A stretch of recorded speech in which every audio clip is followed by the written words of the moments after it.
Erev Tov, Shabbat Shalom.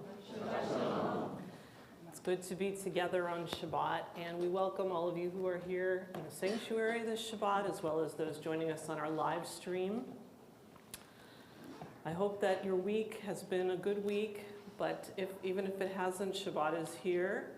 So let's just take a few moments before we start our prayers to focus on being here in this space. It's often very hectic to get to synagogue on Friday night, lots of things going on, lots of things in your mind. And let's just take a few moments to take a deep breath in, neshama amukah, and then to let that out. As we take the next breath, let's think about all of the things that are in our minds right now that we want to put aside, at least for the time that we're in prayer. And as we breathe out, we're going to let go of them. Take another breath.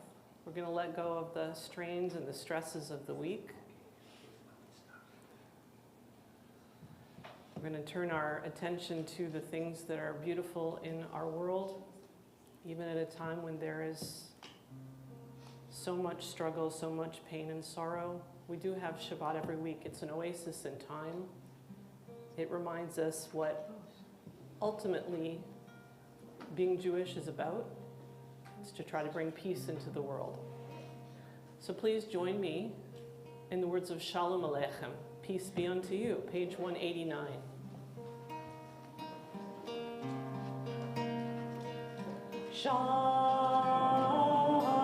Shalom, Shalom Aleichem,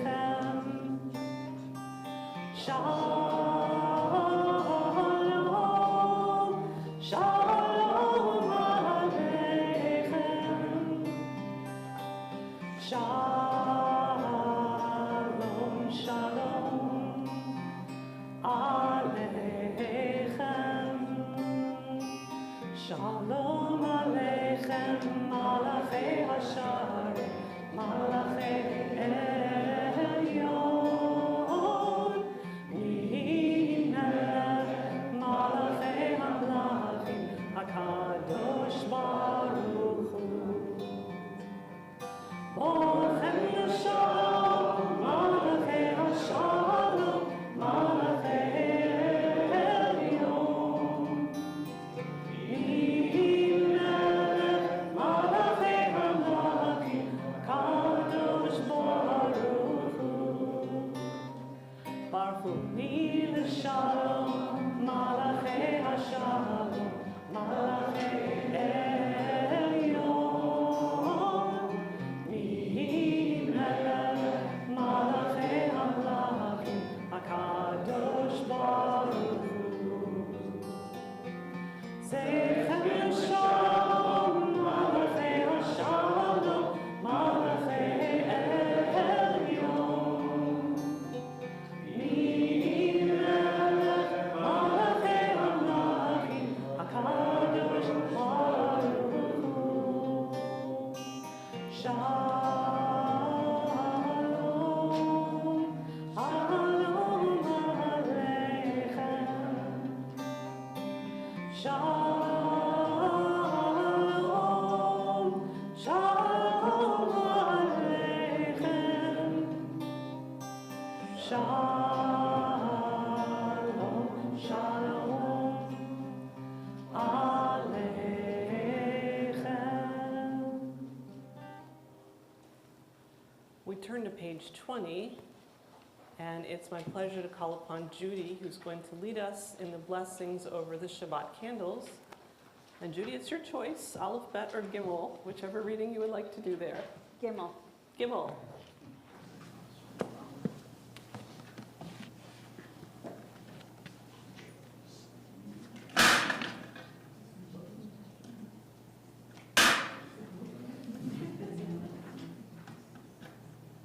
You might want to take the.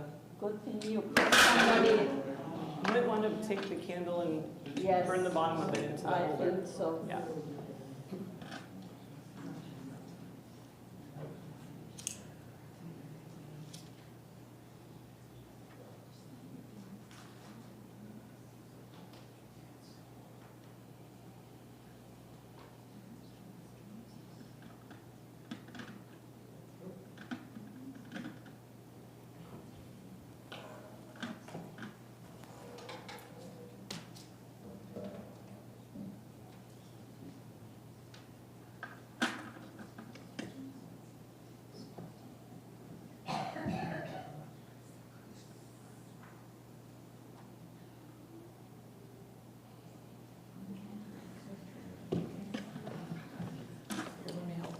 talk to each other.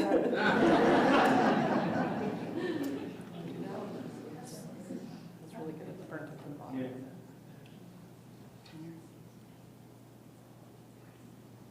Who approved these checks? Let's do this. Let's do that one. Sure. But still, I think it needs to be, With the wax needs to go in here.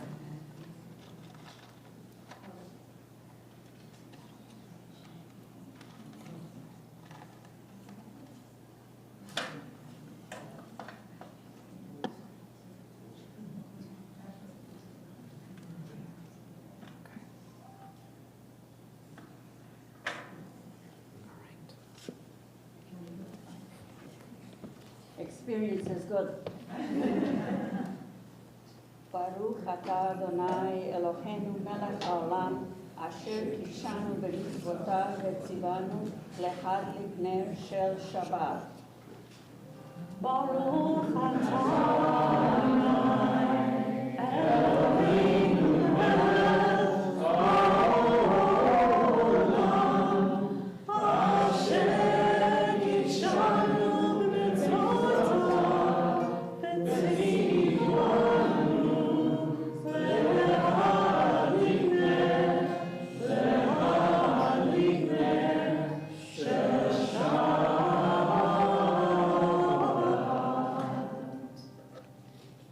Page 21, Gimel. To light candles in all the worlds, that is Shabbat. To light Shabbat candles in a solely pregnant with potential into a splendid seed, in it the mystery of the fire of sunset. Lighting the candles transforms my room into a river of light. My heart sets in an emerald waterfall. Please join me at the top of page 24 with the words of Yedid Nefesh. Yedid Nefesh Avarachman, Yedid Nefesh Avarachman, Meshovadecha, Eretz Solcha, Meshovadecha, Eretz Solcha, Yarutz Adecha, Kemoya, Ishachadei Lai, Elu Hadarecha, Yarutz Adecha, Kemoya, Ishachadei Lai, Elu Hadarecha.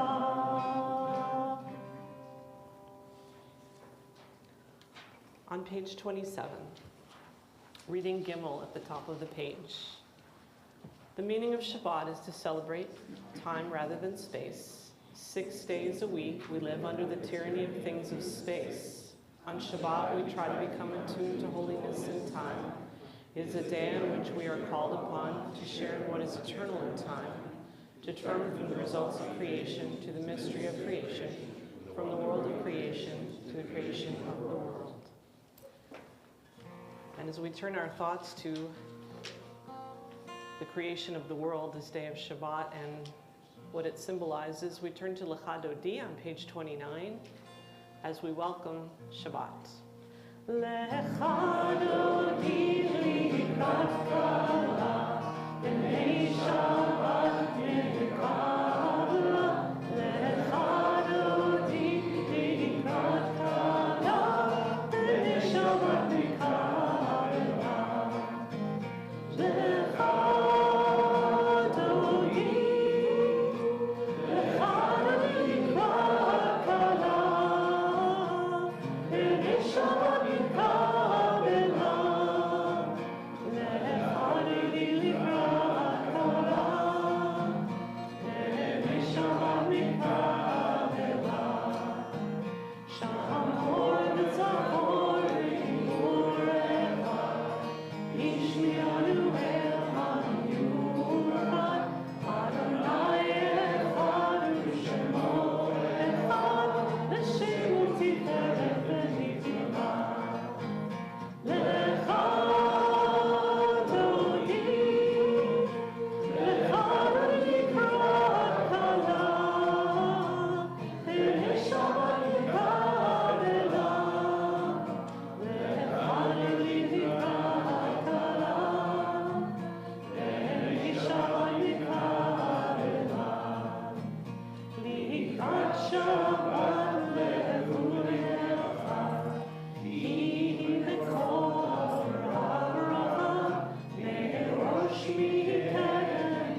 We turn to the bottom of page 33, the English of Psalm 92.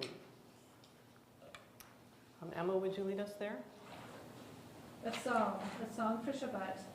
It is good to give thanks to the Eternal One, to sing hymns in your name, O Most High, to tell of your love in the morning and your faithfulness in the night, to the sound of lute and harp, and to the music of the lyre. Your deeds, O God, fill me with gladness. Your word moves me to song. How great are your works, Eternal One. How profound your design. The righteous shall flourish like palms, grow tall like the cedars in Lebanon. Rooted in the house of the Eternal, they shall be ever fresh and green, proclaiming that the Eternal is just, my rock in whom there is no wrong. We turn together to page 36 for the words of Baruch Hu as we rise in body or spirit. Yai, lai, lai, lai, lai,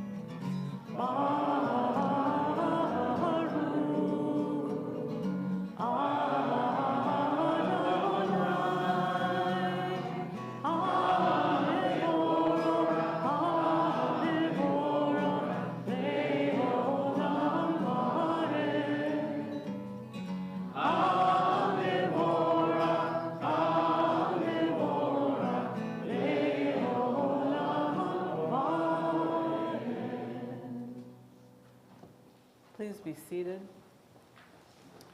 So we continue in the English of the Ma'ariv prayer, the prayer for creation.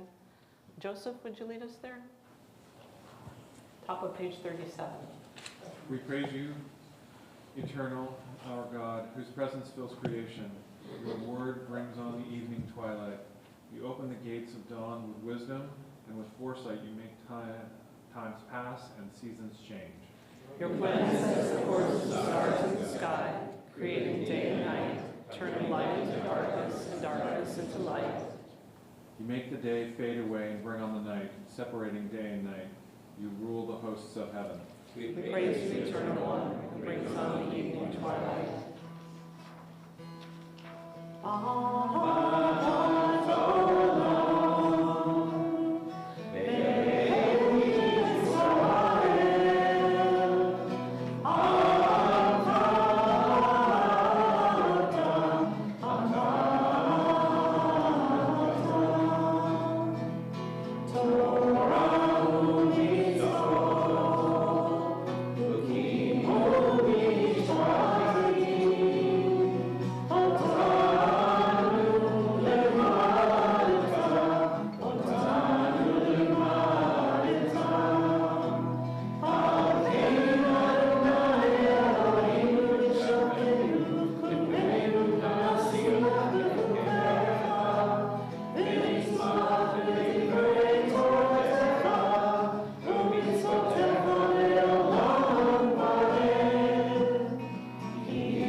Us, your people Israel, and in love we rise for the words of Shema and Ve'ahavta in body or spirit on page 40. Shema Yisrael Adonai Eloheinu Adonai Echad. Shema Yisrael Adonai Eloheinu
seated.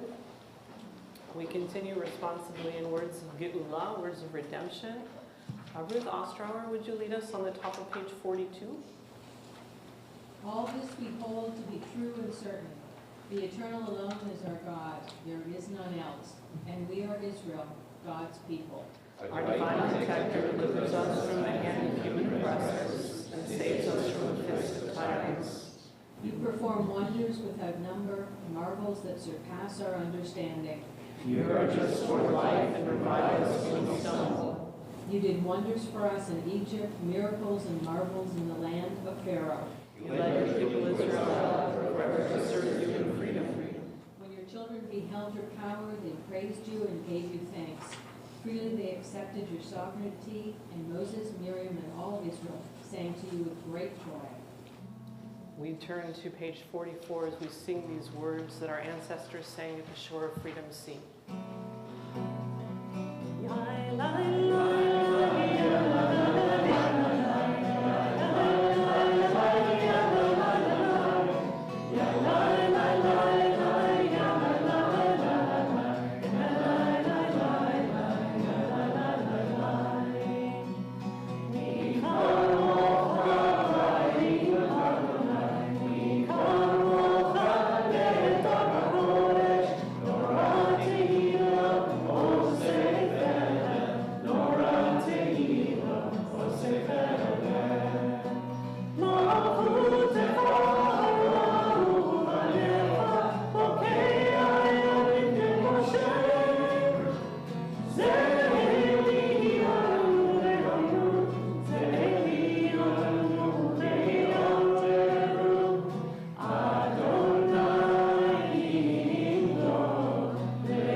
Page 45, the words of the night prayer, Hashkivenu Adonai Eloheinu L'Shalom.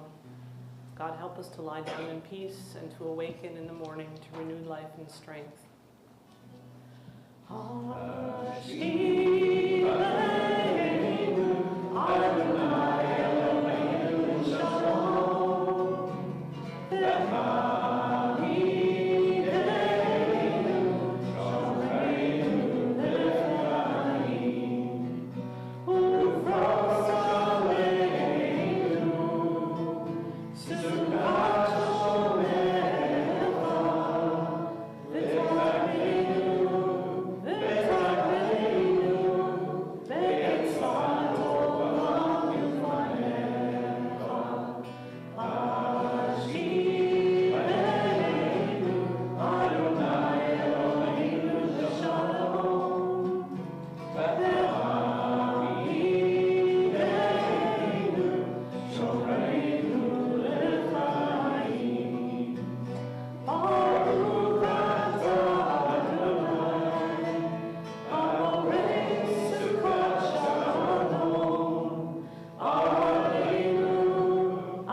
Turn to page 49 for the words of Chatzi Kaddish.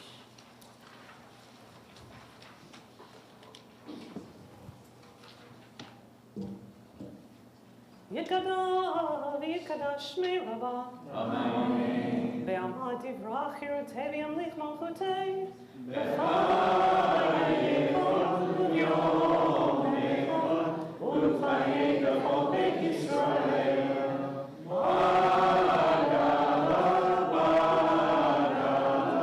Ubi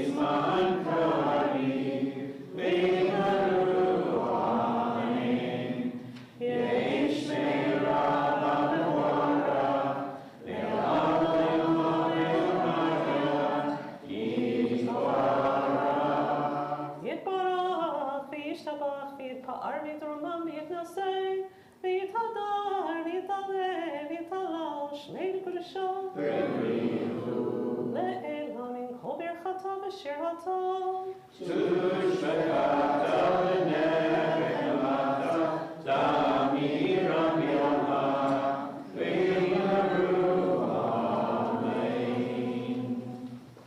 We rise in body or spirit for the words of the Amidah.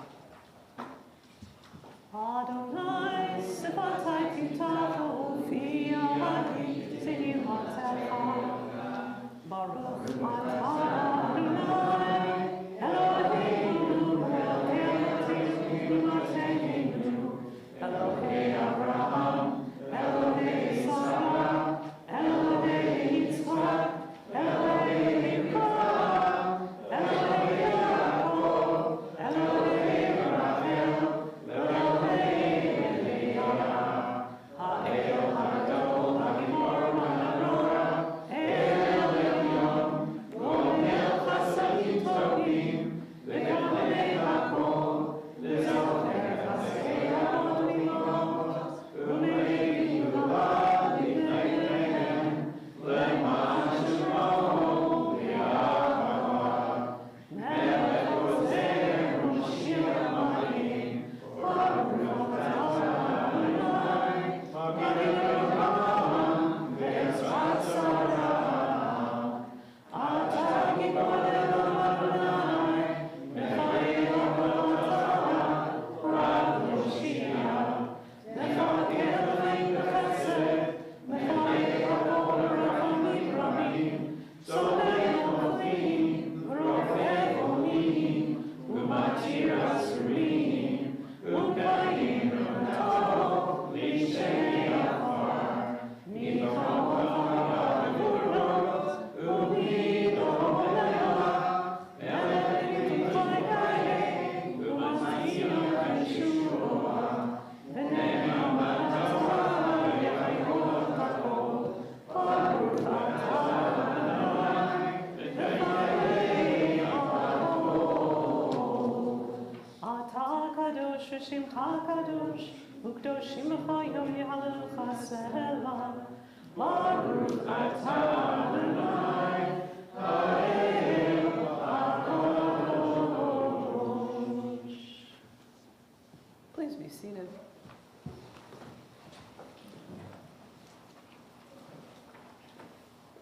We continue at the top of page 63 with the words of Shalom Rav. God, may you grant peace to us.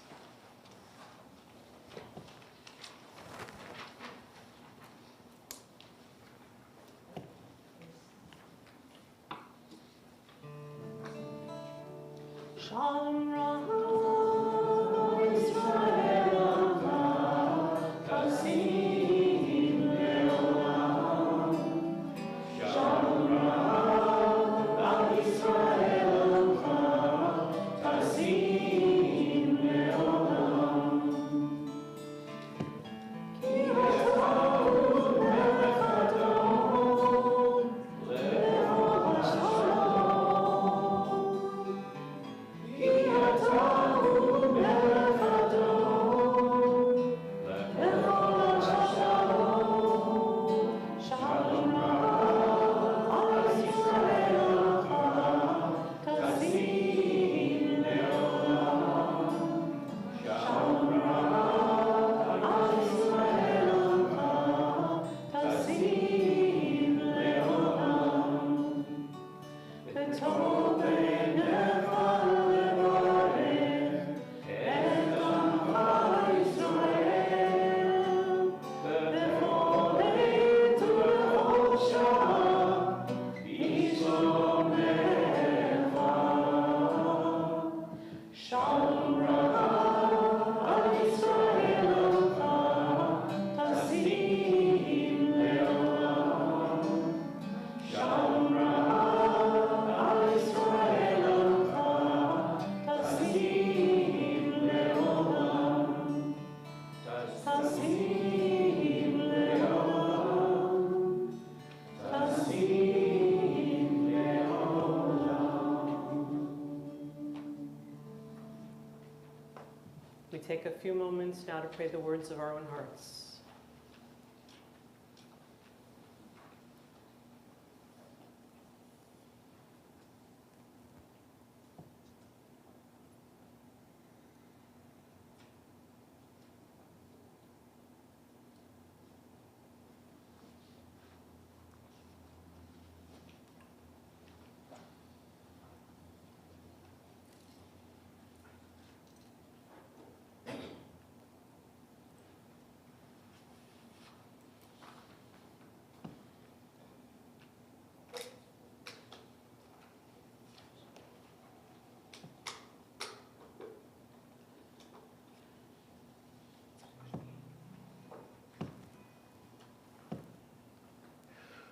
Page 66.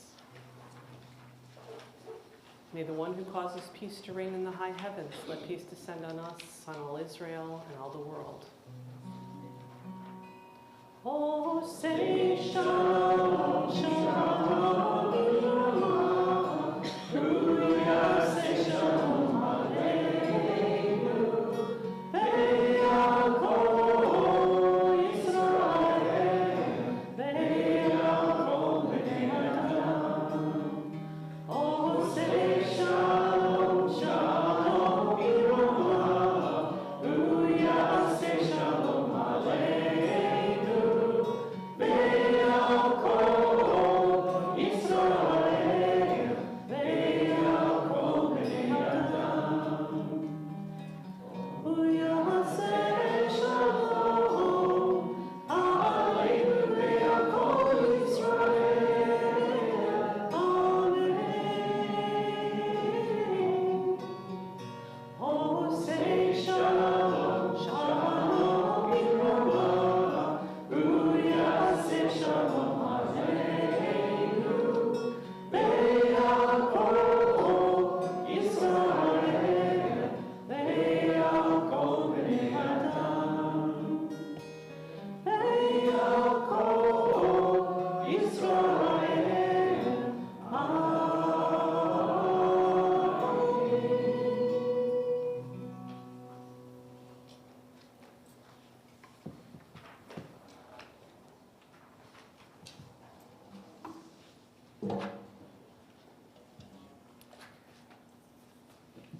This evening, we are observing not only Shabbat, but also Yom HaShoah, and we have a special guest speaker this evening. I'm going to call upon Arlene now to introduce our speaker.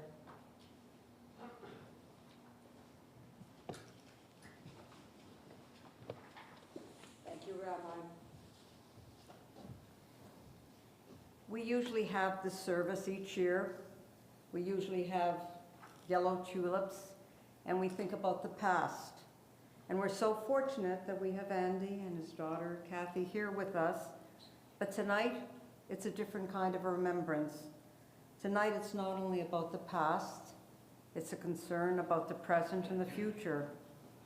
And yet we see Andy here as a survivor, and as he wrote in his book that he co-authored with his mother, Bolia, he was saved by love. And not going into song, because you don't want to hear me sing, what the world needs more of is love right now. Before he was old enough to understand even the concept of war, Andy had to endure hunger and pain and loss. But love kept him alive, and here he is with us tonight. It's hard to even imagine the suffering that Andy and his family experienced, but it was his mother's love that shielded him from one of the most horrific events in all of history. We have to keep hearing these stories. We can't let them ever be lost. And Andy being able still to tell the story so we can become the next generation of storytellers. If we don't learn from history, then we are doomed to repeat it. And let us hear from Andy, his story, and the story of so many others, and we're so fortunate the Israeli Foundation has brought in a number of books that we put on the front table that you're more than welcome to take and return, and we can give it to our kids at school as well. But these are stories that tell us what happens when hate takes over, when the love of a mother is what saves a child, but sometimes that love is not enough. 40,000 Holocaust survivors, Jewish survivors, came into Canada at the end of 1940, although Canada was not all that receptive to us as survivors.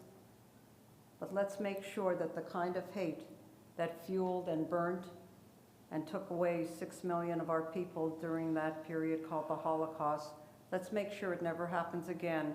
And let's make sure that the stories we hear tonight from Andy are stories that we remember and we tell. So let us welcome Andy to our congregation. Thank you so much for coming.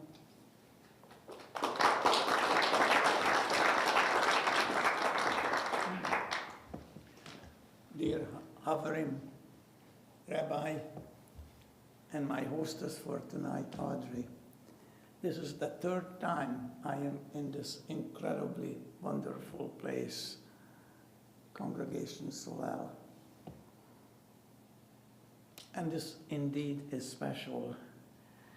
I'm not a particularly religious man, but I do look forward to these incredibly humbling experiences to celebrate Shabbat, which started with an incredible Shabbat dinner.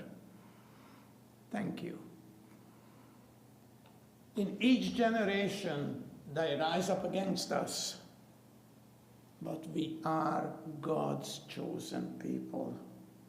There had to be a reason why so many were murdered, but those who survived became a nation.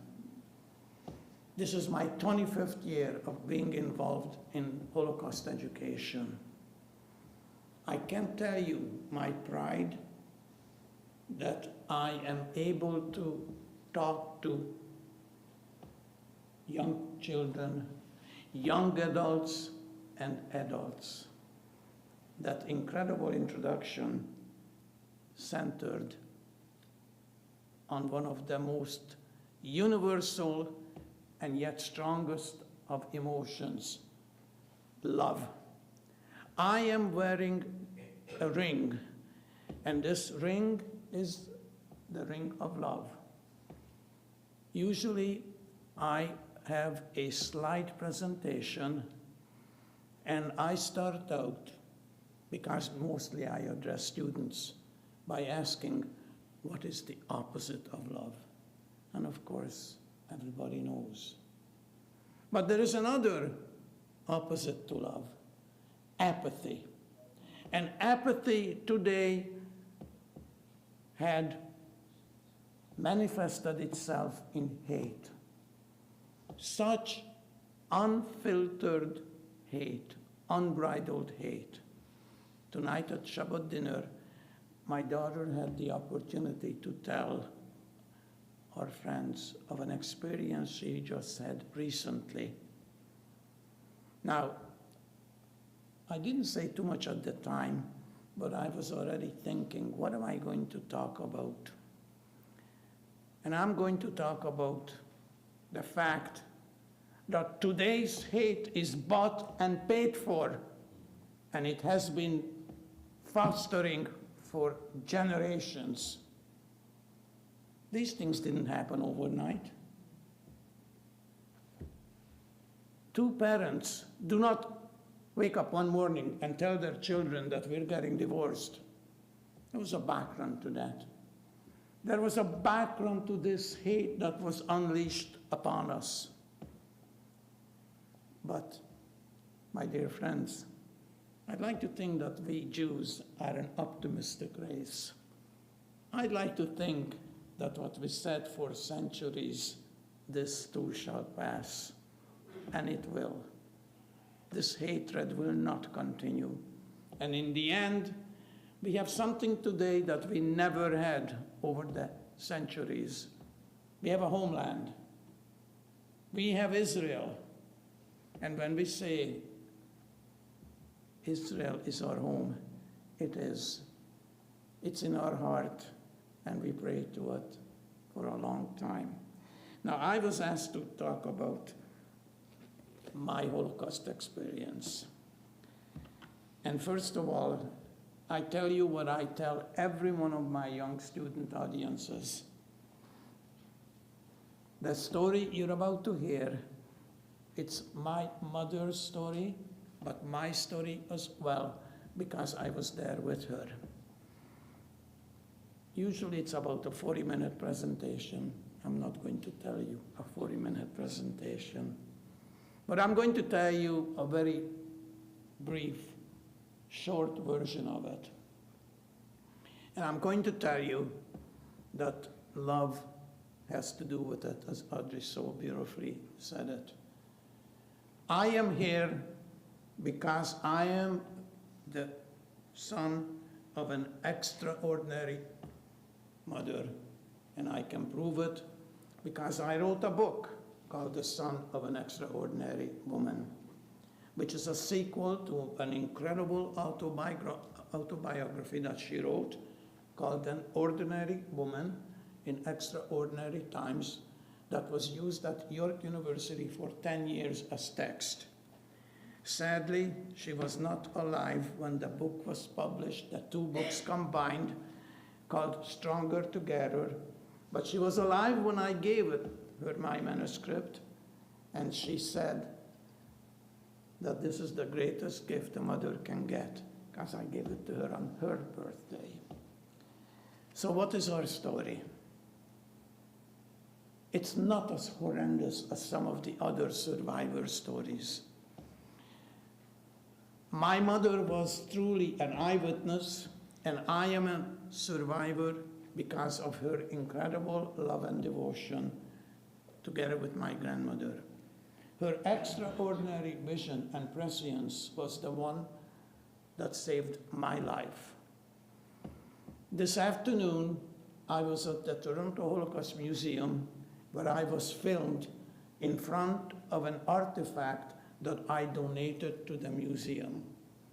That artifact is a backpack, and I do talk about it in this book. That backpack is also an eyewitness to history, and it has to do with my mother's incredible deeds and foresight. Hungary was an ally of Germany, and up until the spring and summer of 1944, no major atrocities had taken place in Hungary. Yet, the speed and the efficiency and the brutality with which the Nazis were able to round up the Jews of Hungary surpassed all other conquered territories combined. Hungary was, and still is, a small country, approximately 10 million people. 600,000 were Jews. Out of the 600,000, just a little over 100,000 survived by a combination of many things, but most importantly, because there were a lot of people who were upstanders instead of the bystanders. These are the righteous among the nation. I can't tell you my pride that I am personally friends with the chief of police of Toronto. In fact, I was in Auschwitz with the former chief, and when the current chief heard me at one of my presentations, and I said that I am here because of a young policeman, he asked me to address 120 police graduates 3 times. I'll be going for the fourth time next week. Now think about the enormity of that invitation. Police were instrumental in rounding up and murdering Jews. They were an arm of the government. They were not friends of the Jews. Today, thank God that the government and the police are not against the Jews. I can't tell you, I can't even imagine what would happen if the government was against us. Yet, money is buying these mindless hordes of people whose heart is filled with hatred. Where does it come from? When we were taken away from our home on October 16, 1944, the apartment building where we lived was 70% Jews. We were in the heart of the Jewish district. Our former friends and neighbors were jeering and spitting at us, saying, "You dirty, rotten Jews, you're going to get what you deserve." Well, what did we deserve? What did we do to these people?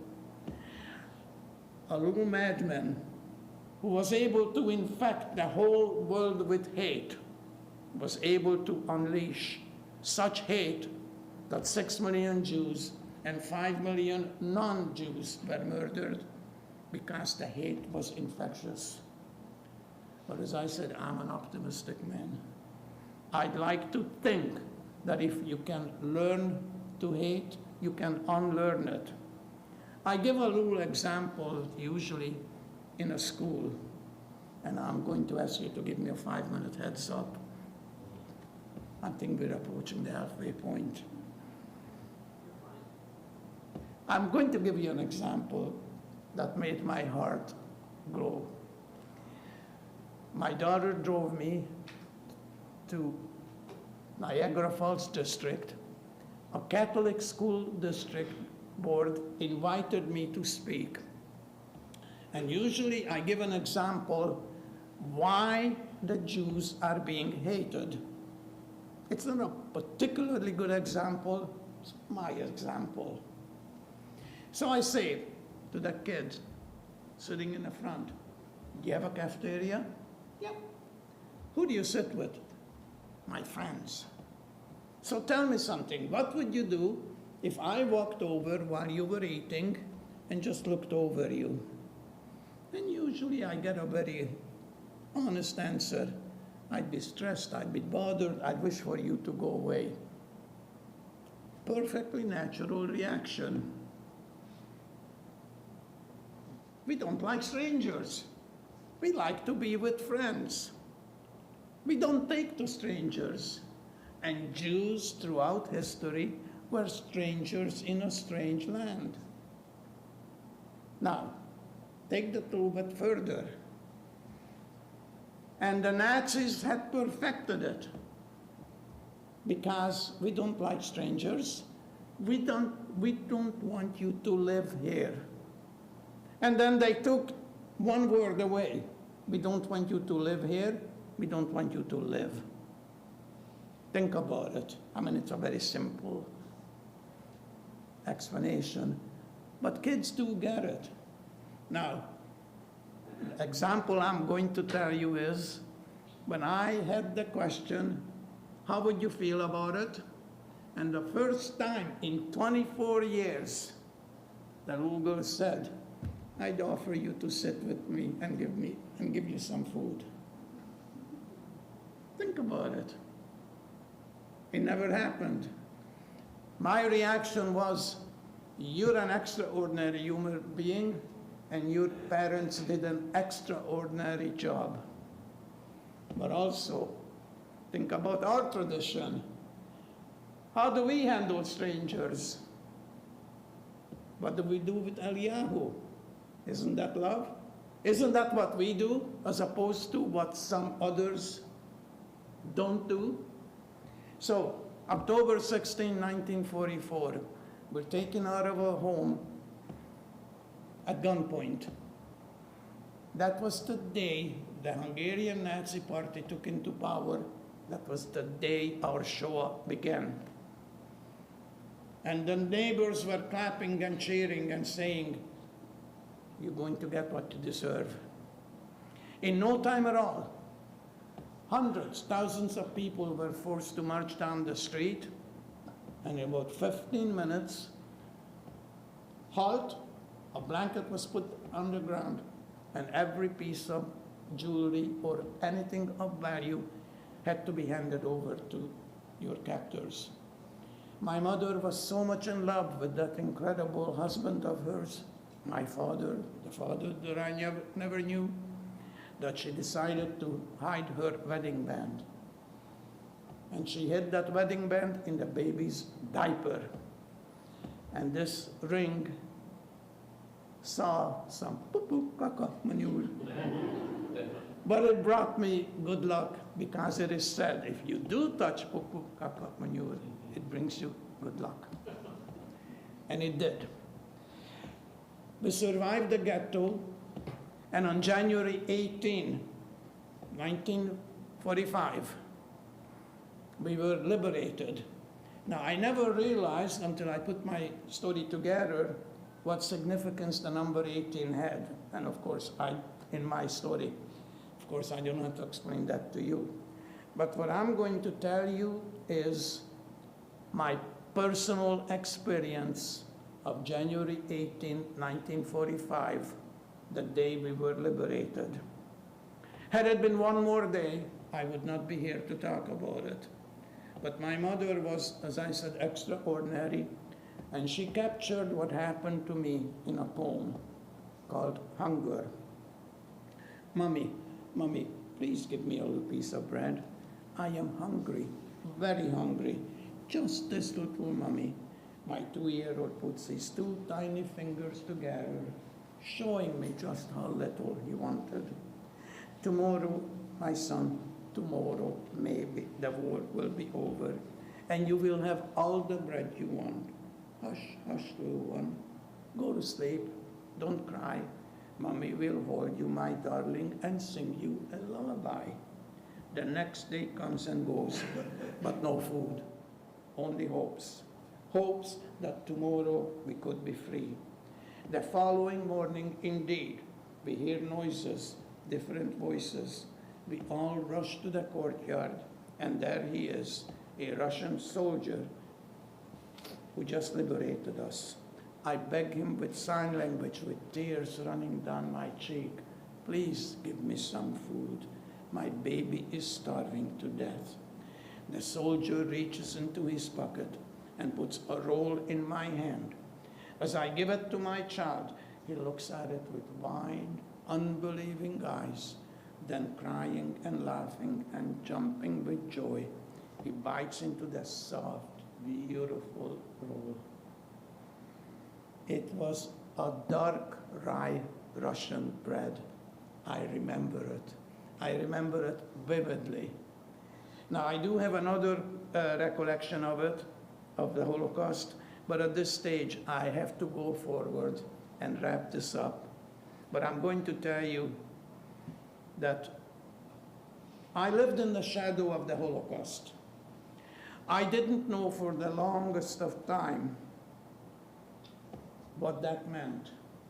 I didn't know for the longest of time what it meant for my mother to be a young widow with a young child who had to be living under her in-laws' roof.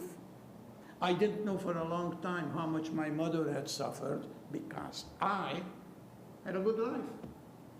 I lived under 3 isms. I was born during fascism. I grew up under communism. And today, thank God, I live under capitalism. But my mother literally was a prisoner of the system and of her background. So when 1956 Hungarian Revolution took place, we had the opportunity to escape the communist paradise. My mother, the extraordinary woman, an extraordinary mother, asked her stupid 14-year-old kid, do you want to go out to the West? No. Why not? Well, I want to be an Olympic swimmer. Well, you can be an Olympic swimmer somewhere else. Yeah, but this is where my friends are. This is what my trainer is. I don't want to go. She said, okay. We never discussed it, but I'm sure that she would have left without me. The last minute, my brain kicked in. Now, interestingly enough, again, what an extraordinary person she was. When we arrived in Winnipeg, January 7, 1957, to minus 40 below, on the corner of Portage and Main, with no winter clothes, in no time at all, the Jewish community stepped in and helped us. In no time at all, my mother got a job, and I was put in school. I was a very tough kid, and my mother had incredible patience. I was so homesick that she was going to let me go. She said, if you want to go home, I'll let you. Now put this in perspective. I didn't want to go in the first place, then I went. Then I got there, and I wanted to go back. Each time she said, if you want to go, you can go. Now what's the saying? If you love it, let it go. But fortunately, my brain kicked in again. And that is when my life started. January 1957, when we arrived in Canada. So let's fast forward a few months, a few years. I grew up here. I learned a trade. I got married. I have 2 children. One of them you see here. I lost my dear wife of 32 years at age 53, being the daughter of Holocaust survivor from Auschwitz.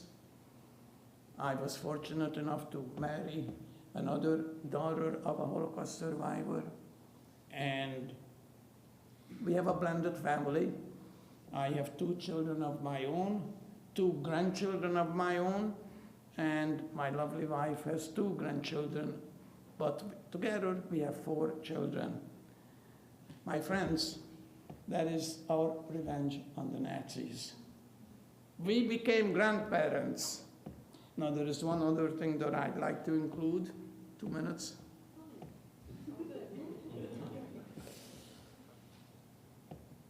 I usually have a slide when I show my presentation, and the slide says, I'm a biker because of my mother and the Holocaust.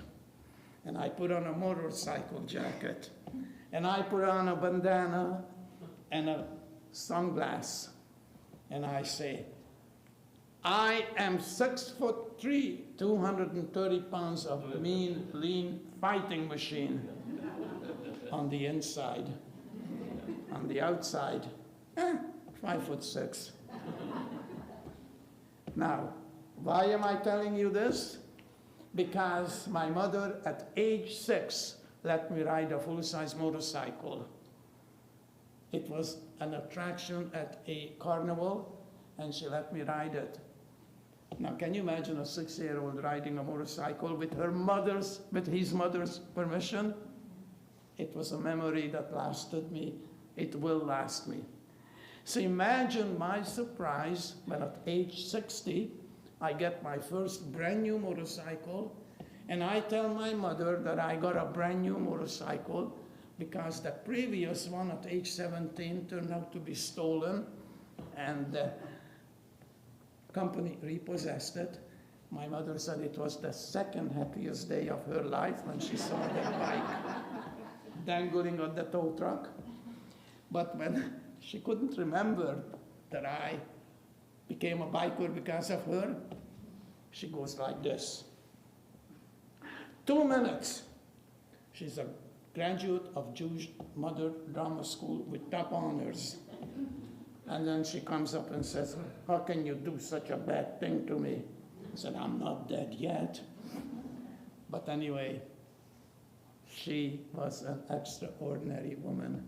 And I tell all my audiences in advance, thank you for helping me to honor her. However, I am now talking about the motorcycle for a very specific reason. In 2005, the year she passed away, I joined a motorcycle club called YOWS. What is it?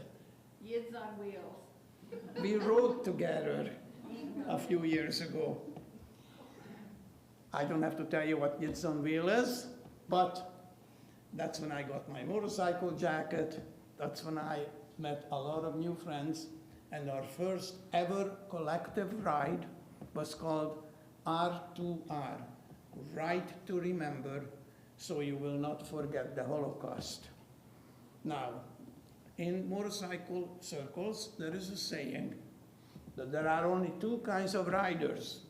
One who's already gone down and kissed the ground, and one who's about to. No exception to the rule.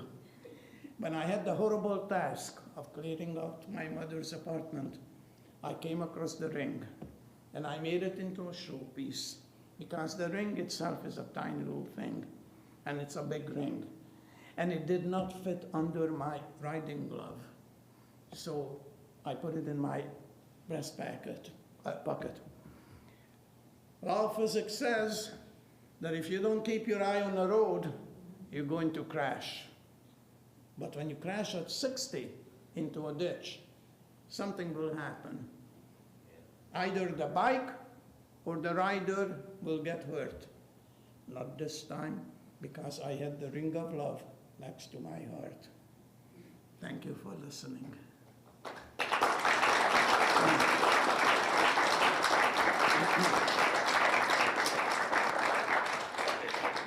Andy, will you take questions? Is the Pope Catholic? Feel free to ask questions. Yes. What I wanted to ask earlier, you talk about your mother and you write about your mother. I know you didn't know your father. Did you know what happened to your father? Did everybody hear the question? What happened to my father? For the longest of time, we did not know the true story. My mother was telling me for the longest of time her experience of going to the railroad looking for people who were returning. And I can tell you how sad her voice was when she told me that this one came back and that one came back, but not Zolti.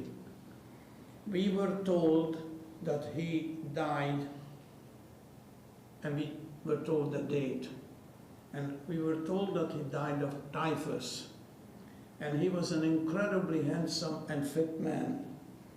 And I just couldn't believe that he would have died of such an ugly disease. So at my son's bar mitzvah, we discovered that he had a first cousin who lived in Israel, and he came to the bar mitzvah. And I had the chance to speak to cousin Harry and ask him, "You were together with my father? How come you survived and he did not?" And he said they could hear the approaching gunfire, and he asked my father to escape with him. And my father said, "Harry, I got Ibi and Andy waiting for me. I can't take a chance that if we are caught, we'll be shot." Harry reluctantly left, and he only got about 200 yards away when he heard a brutal machine gun fire. 28 innocents, fathers, husbands, sons, brutally murdered because the hate was running so deep in their heart. They lost the war already. They could have just laid down their arms. No, they still had to murder those innocent Jews because the hatred was in their heart. You said you started telling your story only 25 years ago. What was it that made you decide to start sharing? The question was that I started speaking 25 years ago. What made me do it? Sorry. My mother was one of the first speakers at Toronto's Holocaust Education Center. In fact, that center was opened in 1985, and at that time they had approximately 65 to 70 survivor speakers who were the eyewitnesses. And my mother was one of the first ones. And in honor of Israel's 50th birthday, in 1998, I became a volunteer. I was a docent, which is Latin for museum guide, because the program was 2 hours. It consisted of a docent welcoming the audience, showing the exhibits, looking at a documentary, and then listening to the speaker. So 1998 is when I started, but I did not become a speaker until 2 years after my mother passed away. So naturally, I couldn't tell her story while she was alive. I only started telling her story after she passed. Good question.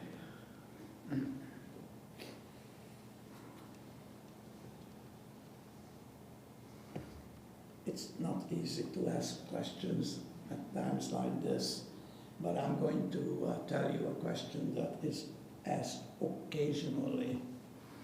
Again, you have to imagine that you're seeing the video, the slide, and the slide is my mother wearing her necklace with the ring on it, and of course she has a high on the necklace. And the ring got to be on my mother's necklace for a rather unusual reason. The first time my mother ever allowed me to be her docent was the occasion. Now, I usually include in my presentations, and it gave me a good opportunity because I forgot. I had the opportunity to listen to every survivor story, and they're all different. But there were a number of common denominators. So I came up with the conclusion that every survivor story is a love story. Love of life, love of family, and love of freedom.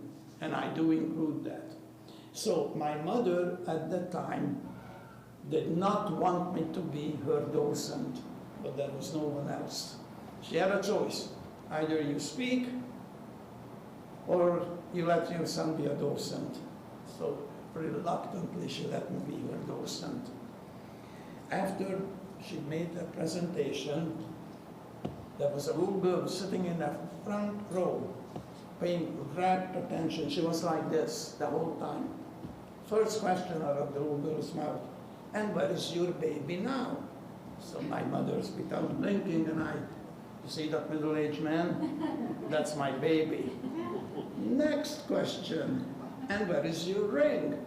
So my mother says, "Well, it's at home. I have been remarried, and it's too small. I can't wear it anyway." Okay. So afterwards, and I did tell you that she's a drama queen, we have lunch. So she says to me, "So what did you think?" "What did I think of what?" "Of my presentation." I said, "What are you talking about? You've been doing this for years. It was great. Come on, I know you. Out with it. What is it?" "Well, I knew it. That's why I never let you speak. Let you hear me speak, because I knew that you're going to criticize me." I said, "Mother, I'm not criticizing you. I just have a suggestion." "Okay, what is it?" "Well, you know the ring that the little girl asked? Why don't you put it on your necklace? And if it should ever come up, you can say, 'Here it is.' And even if they don't ask, you can say, 'Would you like to see it?'" "Okay, good idea." So she put it on her necklace, and she never took it off. You can imagine my feeling when I had to clear her apartment, and I came up with a necklace, and that necklace is at my daughter's neck right now. So thank you for asking. Wonderful question. You can see I had a rather unusual situation and relationship with my mother. One time I was an equal, another time the stupid little kid. Well, not much has changed. Yes? Did you have any other siblings? I wasn't sure if I... Sadly, I did not have any other siblings. In fact, tonight I was so delighted to hear the wonderful family that my dear hostess had. And we had... You only made that part of them. I was still envious. In fact, I was going to tell you at the time, so this is a good opportunity. I joined B'nai B'rith a number of years ago, and in my lodge, Leonard Maison Lodge, it was one of the largest. We had at one time over 350 families in that lodge. And they had picnics, and within those picnics, outside of Leonard Maison Lodge, they had a cousins club. And I said, "What's a cousins club?" "Oh, well, we get together because we have a lot of cousins." "Well, how many cousins do you have?" "Over 500. "How many do you have?" "One." So, for me to have a family, it is wonderful. And in fact, I do include a picture in my presentations at the end. This is my revenge on the Nazis. I became a grandfather. I don't have too many cousins, but I have 4 grandchildren. So Excellent question.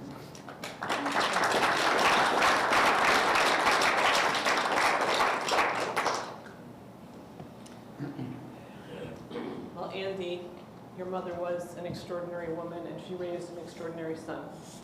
You hear that?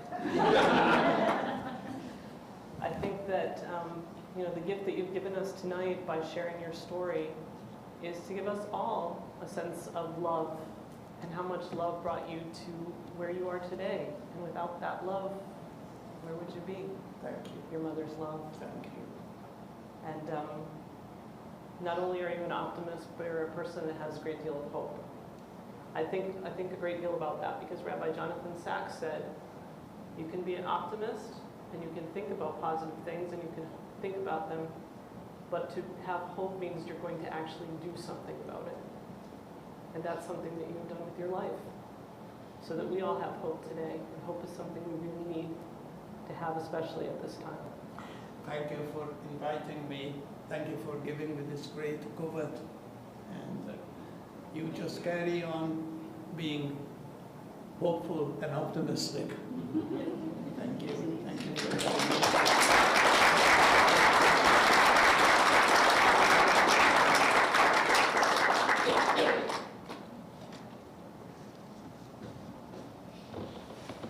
So we're very, very grateful for Andy and for Kathy for coming out tonight. And of course, at the Oneg Shabbat, if you have more questions, you can ask them. Andy also does a lot of work with the Holocaust Museum. And I think many of you know that there was recently a remodel renovation. It's quite something, and we're planning to hopefully take a group there together so we can experience it.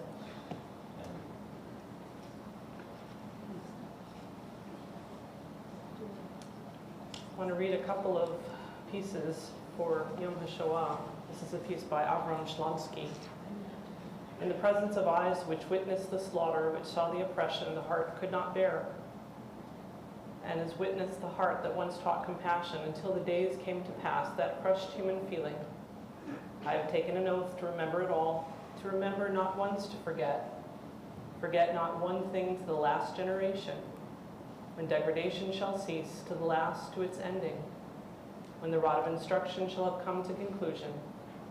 An oath, not in vain, passed over the night of terror. An oath, no morning shall see me at flesh pots again. An oath, lest from this we learned nothing. And from Frant Abbas, age 14, from Terezin. I am a Jew and will be a Jew forever. Even if I should die from hunger, never will I submit. I will always fight for my people on my honor. I will never be ashamed of them. I give my word. I am proud of my people, how dignified they are. Even if I am suppressed, I will always come back to life. Friends, that's who we are. Am Yisrael Chai. We are the people that live. And we continue and we're still here. And we will be here. And we will be the future. Just as your beautiful family, we showed the pictures, and your now grandfather, there is hope. There is optimism, even in the darkest of times.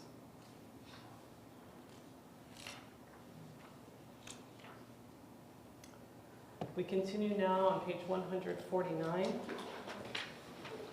as we rise for the words of Aleinu. We pray that the day will come soon when the world will be one and at peace. Aleinu Shabbat Adon Hakol, Latei Kedavad Bereshit, Asher Samchavim Shalom, V'gor Aleinu Malchuto, V'anachnu ro'im, V'mishtarafim U'modim, L'ifnei Melech, Malchei Hamelachim, Hakadosh Baruch Hu, Shekunote Shamayim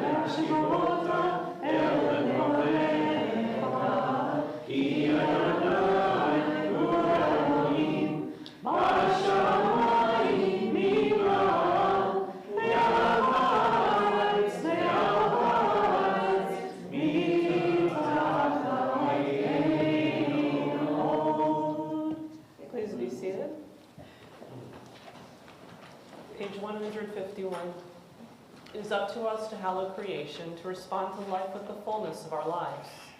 It is up to us to meet the world, to embrace the whole, even as we wrestle with its parts. It is up to us to repair the world and to bind our lives to truth. Therefore we bend the knee and shake off the stiffness that keeps us from the subtle graces of life and the supple gestures of love. With reverence and thanksgiving, we accept our destiny and set for ourselves the task of redemption. Then Adonai, let melech al kol haaretz, bayom nahu, yeh Adonai echad, u'shemo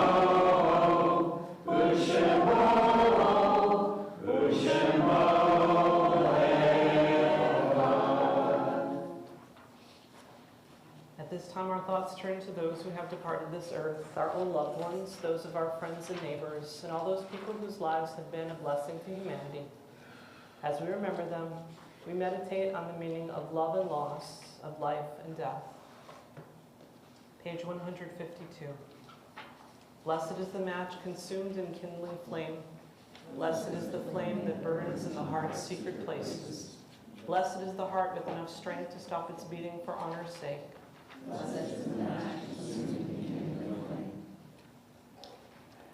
At this time, we remember all those who are part of our community.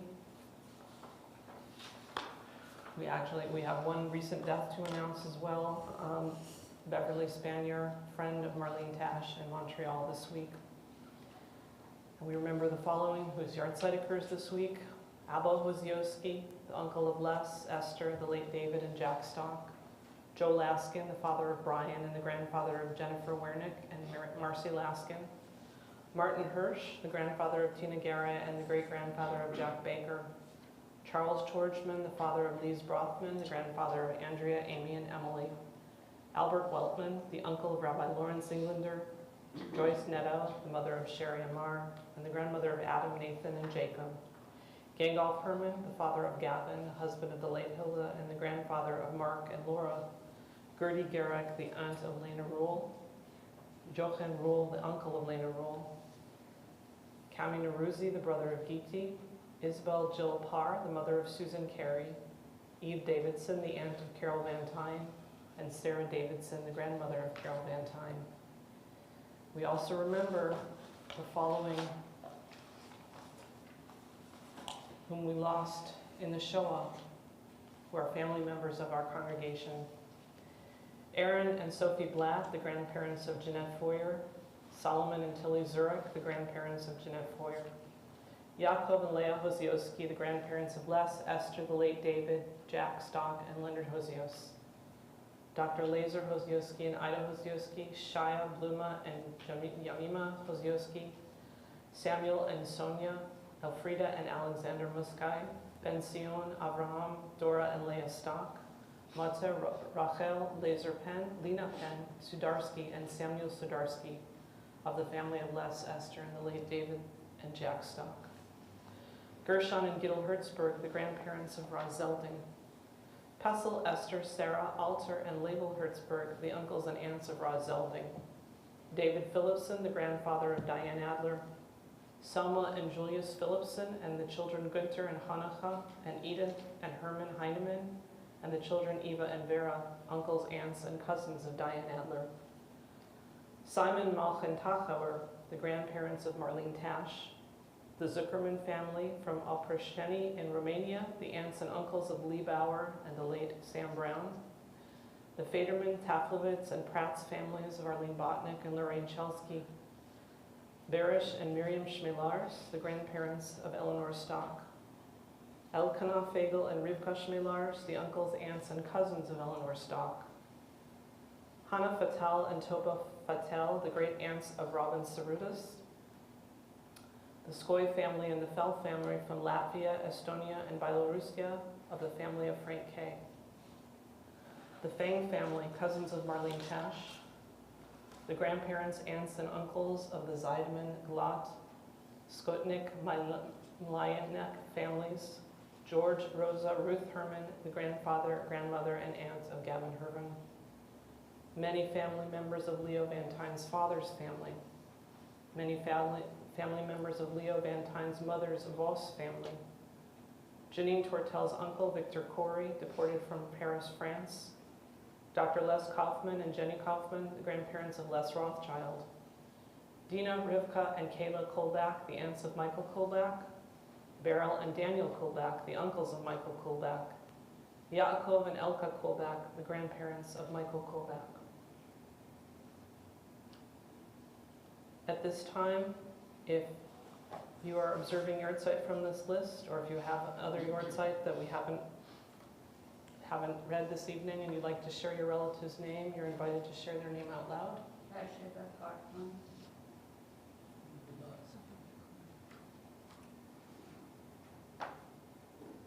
We ask all those who are mourning to please rise.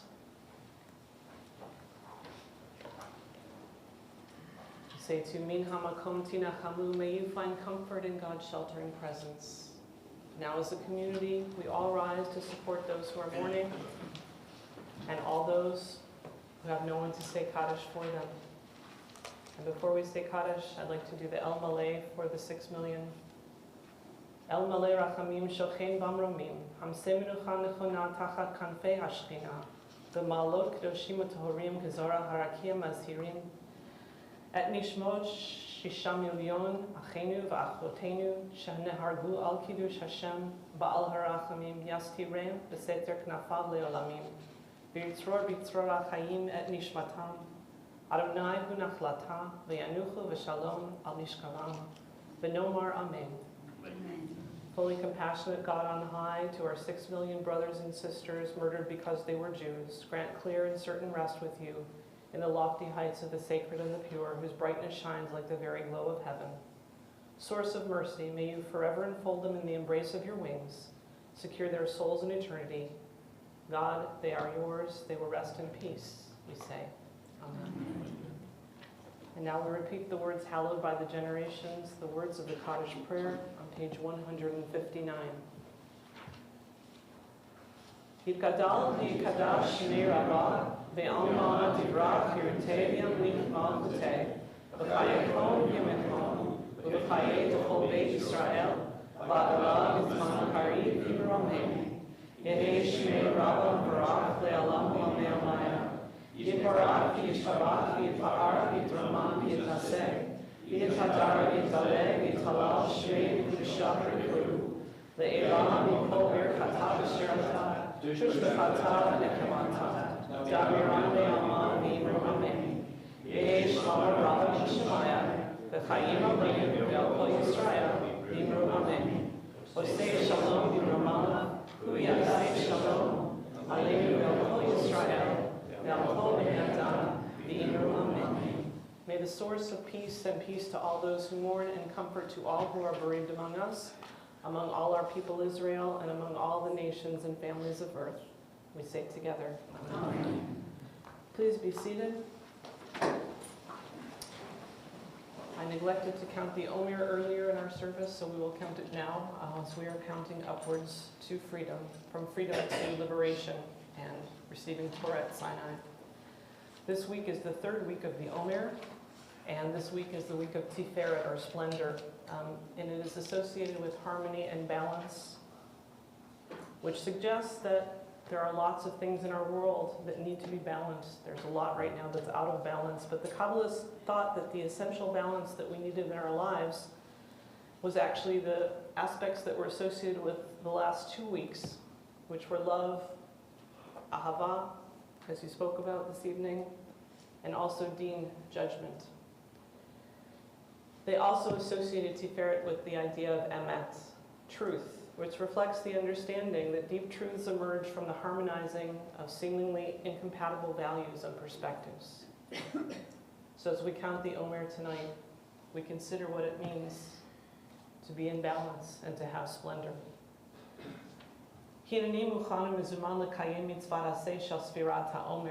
Behold, I am prepared and ready to perform the mitzvah of counting the Omer. We say together the bracha ends with the words V'tzivanu al sfirat ha'omer.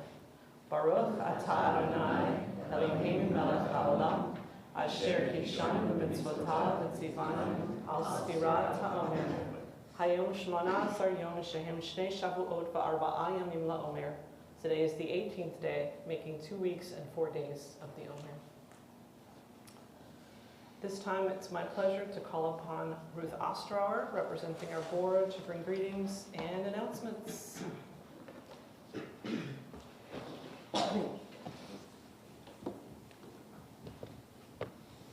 Shabbat Shalom. Our thank yous tonight to Joel Brown, who is our tech volunteer, and Zachary Harper, who is our shamus.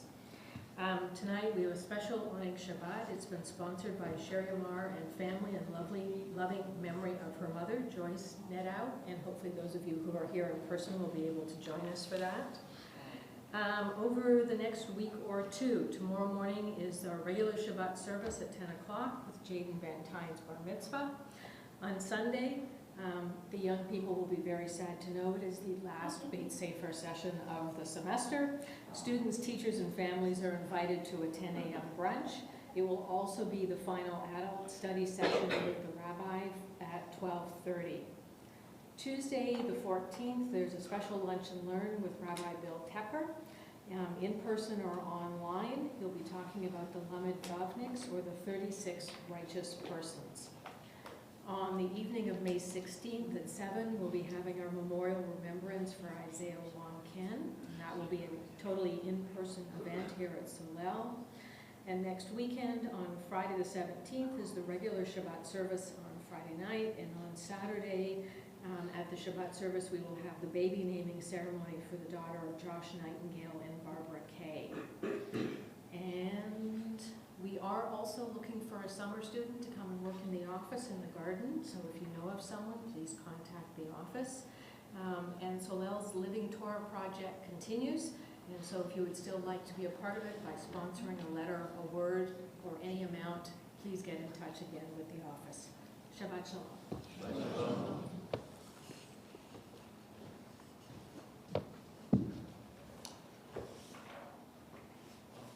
We'll conclude our service with Aniva Atah, which you can find on page 172, and then with Kiddush. So Aniva Atah Nishane et Ha'olam. You and I, we will change the world. It may be hard at the beginning, but no matter, we can do it.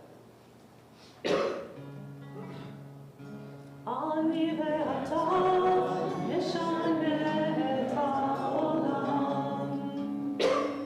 Aniva Atah Az Yavo Kar Kulam.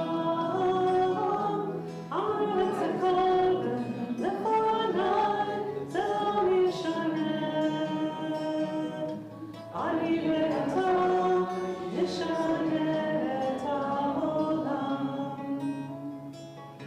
Aniva Atah Nivaseh Nehakala. Yiyeh Nurah Inah Tzedorah. Aniva Tzekol Lefanai Zel Yishaneh. Aniva Atah Nishane et Ha'olam. Amru Tzekol Lefanai Zel Yishaneh. Aniva Atah Nishane et Ha'olam.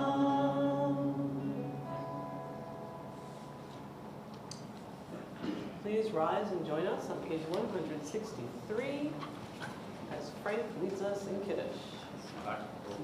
No. Oh, sorry. As Nelson leads us in Kiddush.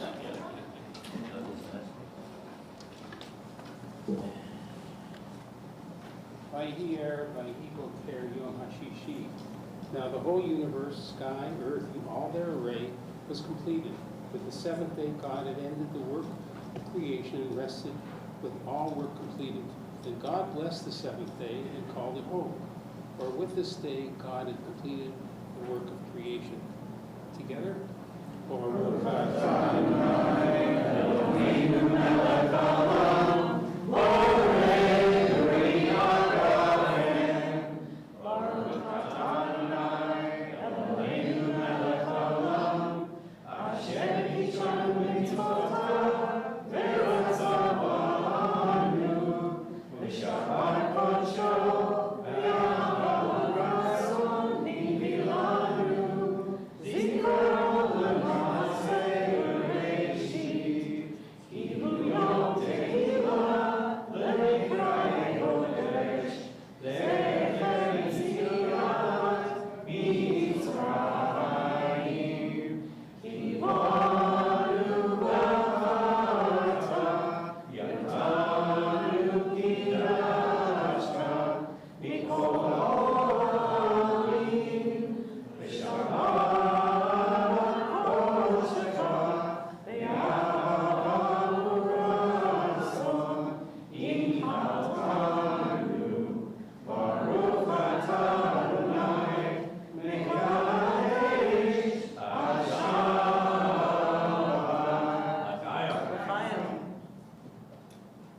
Shabbat Shalom, everyone. Please come and join us for owning Shabbat. Shabbat Shalom to our friends who are joining us from home on the stream.